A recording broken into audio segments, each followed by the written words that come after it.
I am working on so many different projects, but I thought, why am I not filming this part of it? Because I'm doing all of this health group related stuff. And whether or not you're in our health group or you're watching from the sidelines, I wanted to kind of show you a little bit of what I do when I'm trying to get back to the garden, being more mindful of like healthy things. Now, I am going to show you, as I'm panning through here, a few things that don't look so healthy, and I will explain as I go. So one of the things that Pastor Jim and I have talked about is the sprout situation. And these sprouts are on, sorry for my crumbly counter. These sprouts are, I want to say this is the third day. I think I soaked the seeds 2 days ago. They were kind of more brownish yesterday, and now you can see that they are kind of growing a little bit. This particular one is not just broccoli sprouts. It's called salad mix. I think it has alfalfa and other stuff, but a lot of times I get like just the broccoli sprouts. There is so much packed into a small amount of sprouts. You would be shocked. Pastor Jim has posted a little informational thing about it, but yeah, amazing. Okay, well, my son's girlfriend works at this little decadent place, so he got some goodies the other night when she got off of work. Okay, so here is what I was working on earlier today, and I failed to film it, but I don't know if you guys are like me. First of all, I do not love to throw out food. I don't love wasting. I don't love, especially when it's good stuff, like good for you. I could throw away sweets. Like, to me, there's really no point in, I mean, you can have a little bit of that here and there, but it's really not a waste if you throw it away. But this is a mixture of all kinds of things that were in the fridge that I thought I better start using this stuff. We get once in a while, I don't do it weekly, a shipment from Imperfect Produce, which the theory behind Imperfect Produce is to save produce that normally would have gotten tossed because it's imperfect. Maybe the outside of it has scarring, or maybe it's bigger or larger than normally it would be, or whatever. And so it's still good. It's still, we don't want to have all this food waste. And so you can go online and you can order whatever produce you want for that week, and then they deliver it to your doorstep. So I had quite a bit of stuff. I had zucchini, I had carrots, I had celery, I had cilantro. Was there something else? I think those were the ones that I had gotten from Imperfect Produce, and I kind of ended up with too much all at once. So I made this, I don't even know what you want to call it. It's got some barley in there because I accidentally cooked barley the other day instead of rice, but barley is really good for you too. So I made one version of this with no jalapeno, and another version for my husband who loves the jalapenos. So this is his. And I used black cumin, which I need to get my little information sheet about all the benefits of black cumin, but it is really good for heart health. It's good for cholesterol. It's good for, I believe, diabetes. There's like a multitude of things, and inflammation is one of them as well. So I used a lot of black cumin in there, and then I use kind of a, let me grab the bag.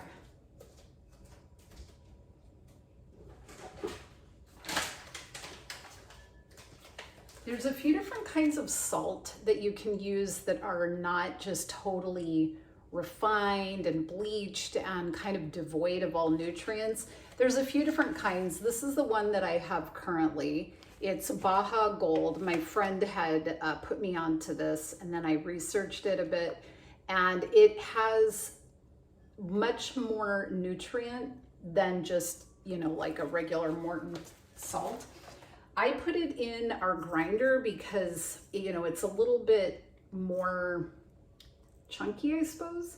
And then, I sprinkle that, and then also just, peppercorn.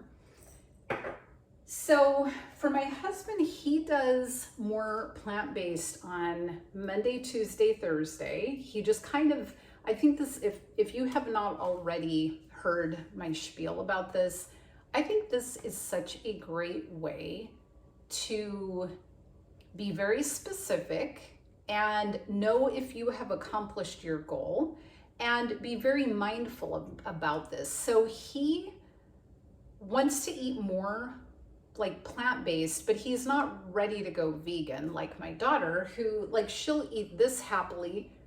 I sometimes will throw some tofu or tempeh or something in there, or beans or whatever, but he's not like, I'm just going to become a vegan, but he's very specific about the days that he is going to be plant-based. Sorry, my brain just went out the door when I was looking at our basil plant. So I think that what's really great about that is there's no decision making. I think one of the biggest problems that we get into is the constant decision making. Should I or shouldn't I? He just made the decision.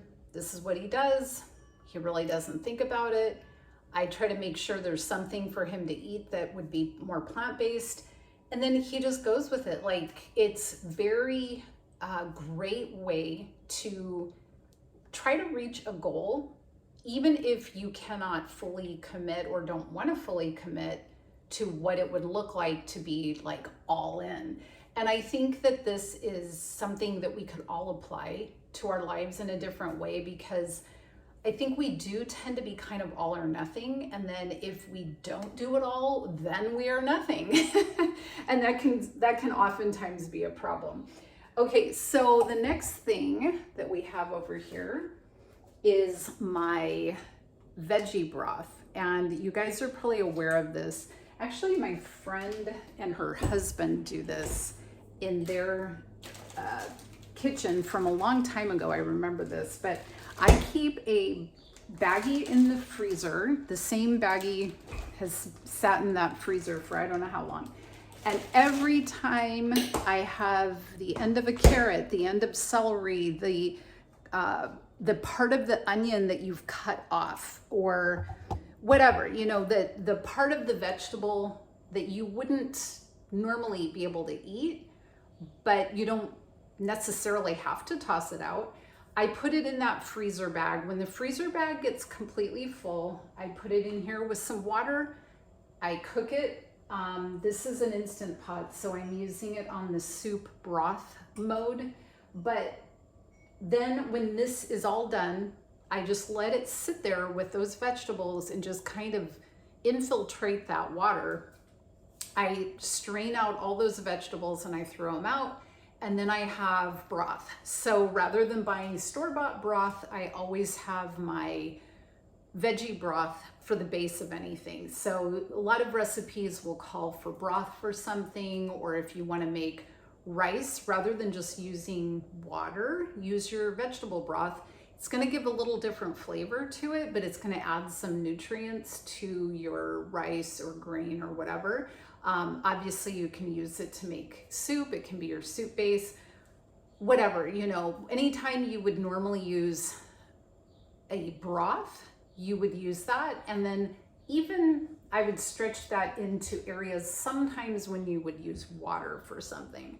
So that is that. I was going to show you really quick my window over here. Sorry, I have dishes to do now. I've been doing dishes all day, but so here is our little basil plant that's looking a little sad. We went on vacation and we didn't have anybody to water it. So, but I do love keeping a basil plant here because I will use basil in so many things. So the other thing that I have going on over here is I am soaking some pinto beans so I can make refried beans. Yeah, so that is kind of a little glimpse into my kitchen and what I'm doing to try to keep healthy food in the house available. Even our son came in and said, "What are you making there? That smells really good." And I'm like, "Well, there's no meat in this." And I said, "I could make some meat on the side and you can throw it in if you want." "Okay, that sounds good." So I'll probably be making a little bit of some kind of meat for him because he is the meat boy. Well, actually, he's kind of a carb boy, but he's a pretty good eater. So that is what I am up to. I would love to hear from you and how you are incorporating more good nutrient-dense food into your diet. So I hope that you have a wonderful day and that you're living on fire.